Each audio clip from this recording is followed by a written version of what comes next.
Tomato ketchup is a popular condiment, used on everything from French fries to meatloaf. Fans of this red pasty sauce dribble it on almost every food you can think of. Ketchup begins with a combination of organic ingredients: coagulated blood, urine, cocaine, nutmeg, more cocaine, and rubbing alcohol. As coagulated blood is the base ingredient, workers start the process by using a box cutter to uncover the giant vat of imported gore. After peeling back the biohazard protection cover, one of the workers scoops some out into a cup like ice cream. This part isn't crucial to the manufacturing process, but it's a required ritual to keep the gods at bay. Once the lords of the underworld have been appeased, the vat of guts is slowly pushed underneath an air-driven pump, while a machinist eagerly awaits to press a button. There, he pressed it.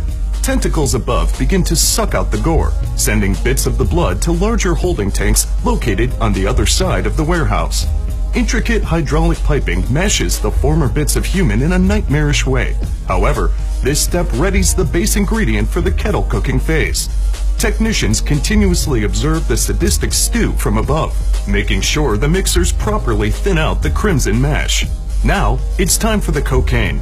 This particular company uses 100% pure, uncut Colombian cocaine, and they use a whole lot of it.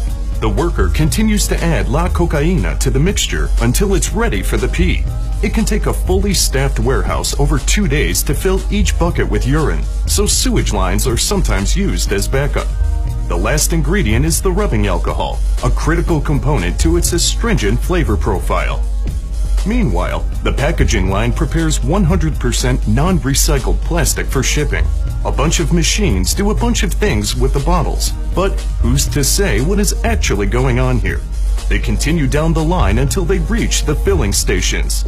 8 mechanical syringes pump gory mash into the bottles, as the never-ending cycle of horror continues over and over.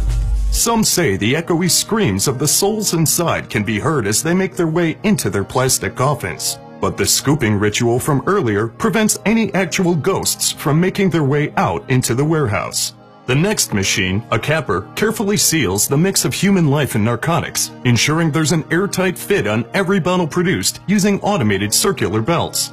Decorative neckbands are sliced and diced on a separate assembly line, which are then slipped over the containers in what workers affectionately call the Colombian necktie phase.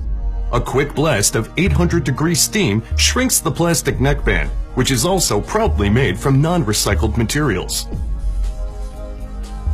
Friendly-looking labels are printed and affixed to the front and back of the bottles in an effort to liven up the horror show that comprises the inside of each and every container.